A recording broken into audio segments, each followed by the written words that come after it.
और मैं तो ये मानता हूँ कि दूसरे समाजों का नेतृत्व करने वाला भी समाज अपना समाज है। विश्वकर्मा समाज के लोग क्राइमलेस लोग हैं, अपराध मुक्त लोग हैं। हमें कोई क्राइम से, अपराध से कोई लेना देना नहीं है। हम धंधा पैसा करने वाले सारे लोग हैं। लेकिन अपने को आर्थिक रूप से जरूर सुदृढ़ता हुई है। आज हम इस पैलेस में खड़े हैं तो लगता है कि यार अपने समाज के लोग काफ़ी प्रोग्रेस किए हैं आर्थिक रूप से। ऐसे स्टेटस हमारे बहुत से भाइयों ने खड़े किए, उनमें महेंद्र जी भी है। तो आर्थिक रूप से हम संपन्न हुए हैं निश्चित रूप से। इन 8-10 सालों में मेरा मानना है, मैं तो समाज में खूब घूमता रहता हूँ और समाज के लोगों के बीच में बैठ के सारी तरह की चर्चाएं भी करता रहता हूँ, क्योंकि मैं एक सामाजिक प्राणी हूँ। और मुझे तो कहते हुए ये गर्व होता है कि मैं जहांगीर सुथार समाज से हूँ। तो मैं कहीं जाता हूँ तो मैं मेरा कोई परिचय नहीं छिपाता हूँ। मैं तो सीधा कहता हूँ कि मैं भाई जहांगीर सुथार हूँ। मुझे कहने में कोई संकोच नहीं होता और उसका ये बेनिफिट भी हम लोगों को मिलता है। और लोग कई शर्मा वर्मा लगा देते हैं, लेकिन उससे क्या नुकसान ही होता है। क्योंकि पार्टियों में भी अभी पार्टिसिपेट की बात कर रहे थे, पार्टी में प्रतिनिधित्व की बात कर रहे थे, तो पार्टी वाले लोग भी ये देखते हैं कौन सी जाति का कहाँ किसको कितना दायित्व देना चाहिए, कितना प्रतिनिधित्व देना चाहिए। परसेंट के हिसाब से भी अपने 3% राजस्थान में है, लेकिन अन्यान्यों में तो अपने भागीदारी खूब निभा लेते हैं। शैक्षणिक दृष्टिकोण से भी अपना समाज खूब बड़ा है, लेकिन राजनीतिक क्षेत्र में अपना समाज अभी तक जहां पहुंचना चाहिए वहां नहीं पहुंच पाया। जहां तक टिकटों का मामला है, दोनों ही पार्टियों को दबाव, पिछली बार भी अपने विश्वकर्मा महाकुंभ भी बनाया, दबाव भी हम लोगों ने खूब बनाया, पार्टियों में भी खूब हमने प्रयास किए। उसके बावजूद भी टिकटें नहीं मिल पाई। बीजेपी से तो एक भी टिकट नहीं मिली। कांग्रेस वालों ने वो एक टिकट जल्दी से की थी, वो भी हार गए। मैं 2018 में महेंद्र जी को और सबको जाना, मेरा टिकट फाइनल राजस्थान से हो गया था, सिंगल ही नाम गया था और बाद में दिल्ली जाके कर गया। पर अब की बार तो पहले ही कह दिया कि आपको चुनाव नहीं लड़ना है, आपको बिना चुनाव लड़े ही विधायक से बड़ा करेंगे, पार्टी ने कह दिया। तो मैंने चुनाव भी नहीं लड़ा और पार्टी के साथ मिलकर वहाँ विधायक भी जीता है। और चुनाव के जस्ट बाद में हमारा सौभाग्य है कि 6-7 प्रमुख बोर्ड जो थे उनकी नियुक्ति हुई लोकसभा चुनाव से, और पार्टी को भी लगा कि लोकसभा चुनाव में हम जैसे लोगों को आगे लाएंगे, इस बोर्ड को आगे लाएंगे तो हमारे समाज के लोगों के वोट बढ़ेंगे। और निश्चित रूप से उसका लाभ भी पार्टी को हुआ और हमारी भी नियुक्ति विश्वकर्मा कौशल विकास बोर्ड में प्रथम अध्यक्ष के रूप में आप सब लोगों के आशीर्वाद से हो गई। राज्य मंत्री का दर्जा भी है। तो बंधुओं, मेरा तो आपसे यही निवेदन प्रार्थना है कि अपने सब संगठित रहेंगे तो अपनी ताकत बहुत बड़ी ताकत है, अपने कम नहीं है। अब अपने बिना दूसरे समाजों का भी काम नहीं चलता, मैं तो ऐसा महसूस करता हूँ। इसलिए अपने इतने सुदृढ़ हों, इतने मजबूत हों, एक दूसरे का सहयोग करके कि लोग अपने पीछे चले, अपने किसी के पीछे नहीं चले, अपने पीछे चले। हम मॉनिटर हों खुद। मैं तो हर जगह जाता हूँ तो एक ही बात कहता हूँ कि अपने पीछे बहुत हो गई, सबके पीछे होकर के देख लिया, लेकिन अपना कल्याण किसी के द्वारा नहीं हुआ। तो अब तो आपने आगे चलकर देखो, अपने पीछे भी लाइन लग जाएगी, लंबी लाइन लग जाएगी। इसलिए मेरा तो ये निवेदन प्रार्थना है। बांदीकुई आना हुआ, आप सब लोगों से मिलना हुआ, अच्छा लगा। और यहाँ की कोई बात है, कोई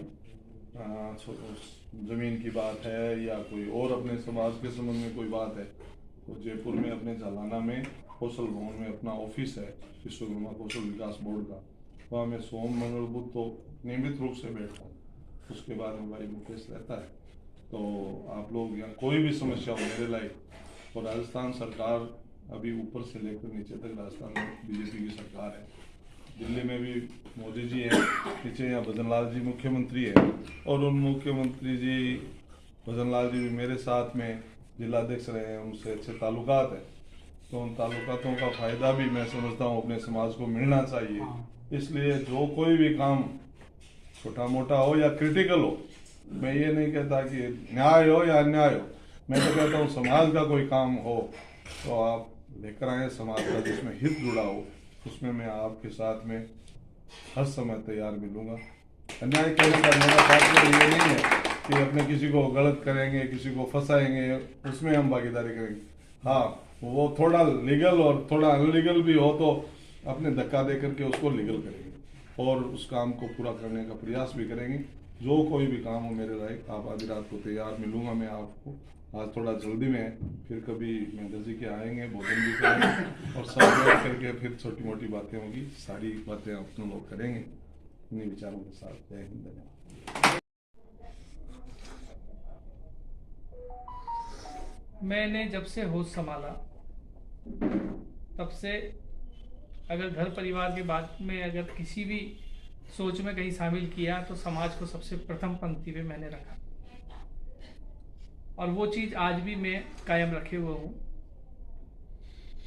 समाज को ऊंचाइयों पे पहुंचता देख समाज के लोगों को शिक्षा का अच्छा संबल मिले, उसके लिए भी हमने समय समय पे पिछले 8-10 साल में तो बहुत सारे प्रोग्राम किए। उनमें आप सब की भूमिका भी रही है, आप सब लोग आए भी हैं। समय समय पे बहुत सारे प्रोग्राम भी किए हैं अलग अलग, जैसे जगह के अभाव के कारण कभी किस मैरिज होम में, कभी किस मैरिज होम में। मैं साहब को भी बताना चाहूँगा कि पिछले 4 साल के दरमियान, क्योंकि साहब आए थे पिछले इलेक्शन में वसुंधरा जी के साथ में और पूरा इन्होंने ही पूरी कमान संभाल रखी थी उस समय भी, और इन्हीं के मार्गदर्शन में पूरा सारी सभा वगैरह जो आयोजित हुई थी। तो उस समय हमको भी एक सौभाग्य मिला कि साहब 2-3 दिन यहाँ रुक पाए।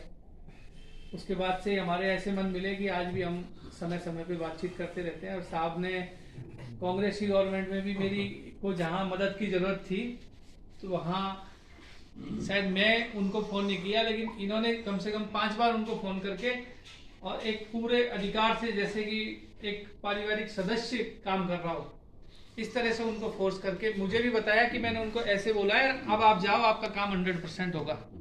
तो साहब की पकड़ दोनों सरकार में है, ऐसा नहीं है कि केवल भाजपा में ही है, क्योंकि इनका जो नेचर है वो इतना सॉफ्ट है और लोगों को जिस तरह से ये आत्मीयता से मिलते हैं, उनको सलाह देते हैं। तो मैं कह रहा हूँ कि हमारे को आप जैसे एक मार्गदर्शक की ज़रूरत है। हमारा बांदीपुर का समाज अन्य राजस्थान के क्षेत्रों की तुलना में मुझे जो लगता है, हमारे यहाँ शिक्षा का प्रतिशत 98% के लगभग है समाज में।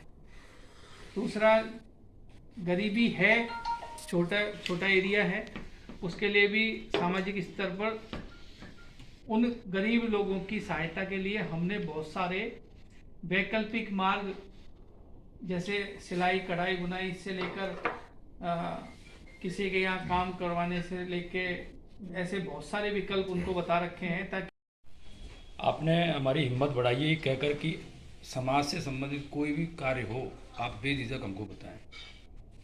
हम आपको नहीं बताएंगे तो किसको बताएंगे।